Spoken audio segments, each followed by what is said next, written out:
Welcome to the NBA Finals podcast with special guest, the one and only Shane Hill, the legend.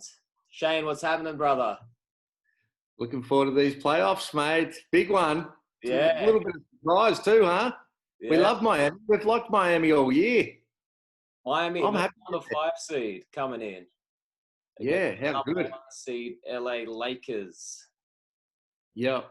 And a whole lot of unknowns and playing well together, and Jimmy Butler proving all of the people wrong and the haters wrong of when he was in Philly and Minnesota and all the rest of it. He's got his own team. Everyone's following him. It's good. Yeah. Love it. I reckon it's going to be great. Yeah. I reckon what's good too is that you got two egos and dominant figures leading each team. So with LeBron against Jimmy Butler, I think that battle is going to be good of the mindsets and really trying to lift their teams. But both those guys just don't give up, and both those guys are ready to go in every game. So I think that's exciting as well. Yeah. I reckon, the matchups, LeBron and Jimmy Butler, Bam and AD, Danny Green all over Goran. I think that's going to be... Is he still playing, is he? Yeah. Danny Green. Does he still play, does he? Yeah. Oh, I haven't seen him for a while, that's all. I didn't even know he's playing, mate. With all the reputation of what he's done jack. Hasn't he? Well, he averaged 8.1 points per game. Come on, mate. Games. Yeah. The open shots he's getting, and then you see Tyler Hero get what he got. Yeah. You know what I mean? Danny Green is averaging 8. Just with the open shots, mate, he can get double figures. Yeah. Sure. Yeah. I think he'll step up big time because, he has that finals experience, and being the only dude on the floor who was there last year with the Raptors, I think he can provide a lot of leadership and, more importantly, defense. I think his assignment will be just to shut down Goran, Jay Crowder, Hero, Duncan Robinson. Those guys can light it up from deep. All right, so considering we're in the finals now, we've seen 3 rounds on each side. Mm-hmm. Who do you think's going to win this, Shane, in your expert opinion? I'm going to go for the Lakers 4-1. 4-1. 4-1. Really? Yep. You sound surprised. Yeah. What are you going? I've got the Lakers winning. There's no doubt in my mind the Lakers won't win this. I think this season, just being marred with what happened with Kobe, it's just the fairy tale ending to a very turbulent season. I can see the headlines already. Them LeBron winning Finals MVP most likely, dedicating it to Kobe and Gianna Bryant. Them getting their 17th title, so being equal with the Boston Celtics, and LeBron being, I think, being one of few players to win 3 championships with, to win a championship with 3 different teams. Yep. There's no doubt in my mind the Lakers are going to win. But 4-1, I'm going to go 4-2 or 4-3. I wouldn't be surprised if Miami pushed. Really? Yeah. Yeah, I think because they're such a resilient team. And, they haven't, in the first round, they swept the Pacers. In the second round, they almost swept Milwaukee, losing 1 game. And, Boston's a really tough team. I think Boston was a much better team than Denver. And, they handled Boston quite easily. So, yeah, I've got Lakers to win. And Lakers, probably in 6. Just to be, There There you go. Different. No, well, I agree with everything you said. I think it's going to be a great final series. And I think some of those guys that were either drafted in the second round or not highly sought after, and, guys coming out of the G League and things like that, it's been a terrific story. And Spo's such a good coach. I've loved their system all year. I love the way they move the ball. I love the way they move players, get their right matchups, their right switches, ISOs. They've, just padded the perimeter with so many 3-point shooters, which then allows Dragic to be able to go and do what he does. And it's been a bit of a blessing that Nunn has been out. As good as he was in his rookie year, Dragic is the guy that's just so stubborn. He just wants to be able to make things happen. He's got that European sort of stubbornness and arrogance to go, yeah, I'm going to take it at you guys. And he's been able to get it done. He's come up big, but and that's opened up a lot of those other guys on the perimeter as well. But yeah, I like everything about him. But unfortunately, not as much as I like the Lakers. Yeah. So with game one, just 10, 11, 15 hours away. Game one, what's your pick for this?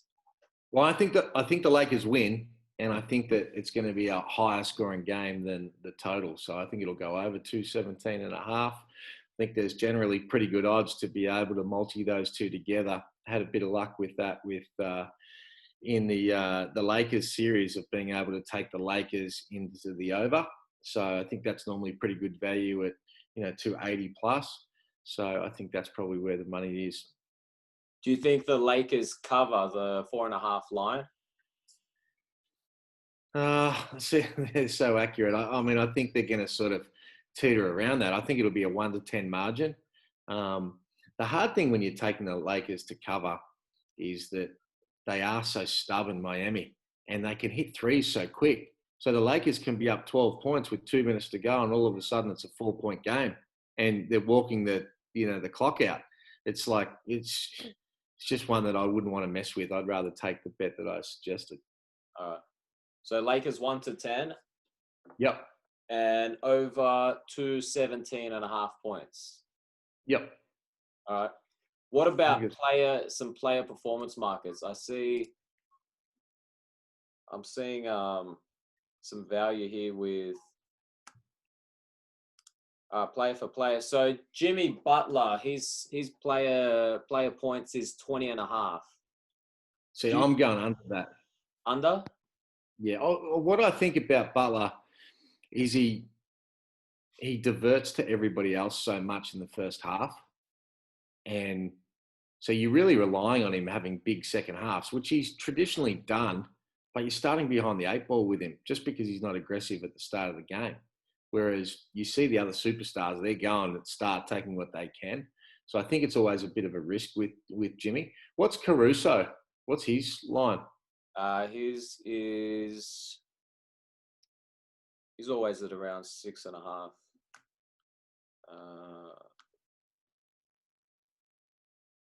5.5. Under 5.5 is 208. See, I'm taking over that. I think I like the way he plays. He gets in the lanes. He's a chance to get a couple of layups, just create some stuff from defense. He's so athletic. He could score 6 points in a couple of minutes just from the defensive end of getting steals and open threes. So I think that's a good bet. He's going to come in with a bit of confidence. He's been playing well lately, helped change the game a little bit with the Lakers in the last couple of games. Yeah. You don't think guys like him will be jittery in their first finals? I don't think so. I think when you're playing beside LeBron, it just gives everybody so much confidence. Yeah. You're walking in with him, and even Anthony Davis is going to be feeling good with LeBron. They just feel good. And they're not relying on him doing much. Caruso doesn't have to do much. That's why he can put so much time on the defense. I think there's more chance that there's more jitters from some of the 3-point shooters from Miami than there is from guys like Caruso, because those guys are going to have to make contested threes against pretty good defenders from the Lakers on the perimeter. So there's more chance that those guys are going to dry up because they're probably going to take more difficult shots than what they've had to take for the entire season. Yeah. All right. So speaking of the man, LeBron, his total is 28.5. What do you reckon? Over or under? I would be going over on that. I think he wants to make a statement in the first game. He's going to come out. Like you said, he's going to be finals MVP. Yeah. So with that, he's going to be aggressive at the start. He's just going to accumulate points. So, I mean, they'll do a good job of really trying to pack it in, like they do. But then that's going to open it up for other people. But LeBron's still going to find a way. Yeah. His assist numbers also, I think he's going to try to average a triple-double this finals. What's his line for the assist? Probably 8.5 or something?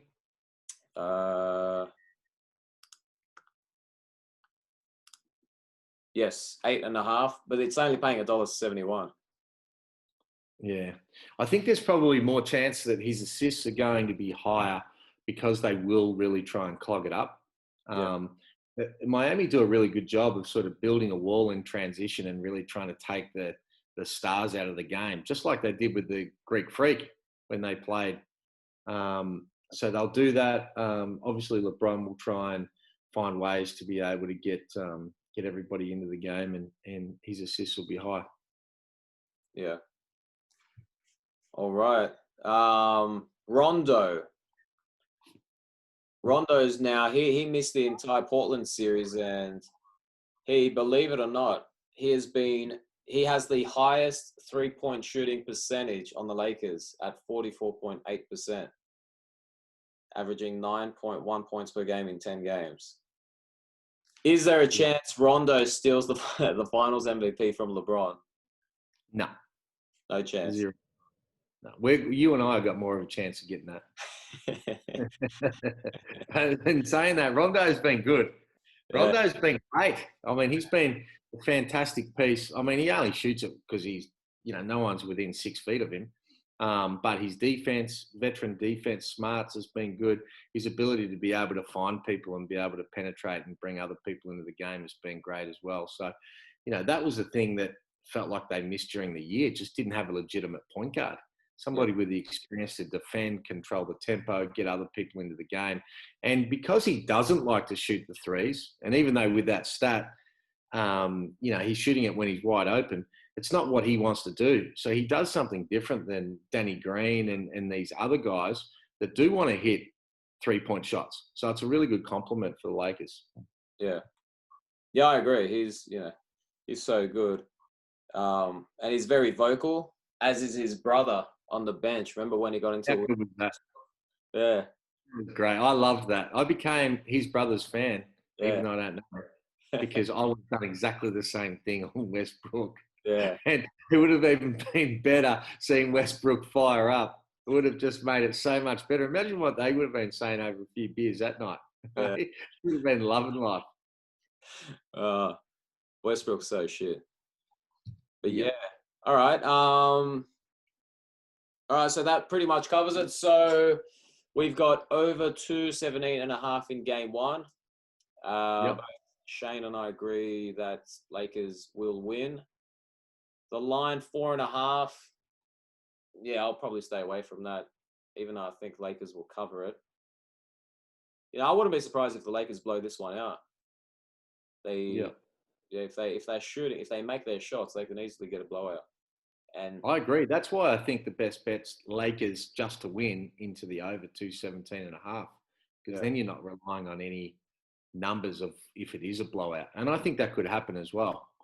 There's some of those guys from Miami that will be a little bit nervous because they're going to have to make some tough shots. Yeah, exactly. All these guys are, everyone except for Iggy is a finals virgin. Yeah. All right, cool. So there you have it. The greatest point guard in Australian history, Shane Hill, giving us his pick for the NBA Finals, Game 1, and some future picks. Yeah, I think it's going to be a great game. But I just hope Miami makes it a series. Because I want... Yeah, me too. Yeah. I don't want to, I don't want my holidays to start so early. No, I hope you're right more than me. So I hope they do win a couple of games and they extend it. But and I've loved Miami all year. Great team. So nice to see them get a chance to be able to taste a little bit of success as well. So hopefully that will enable them to get some more players next year and really compete, even further. Yeah. Well, they're thinking of getting Giannis.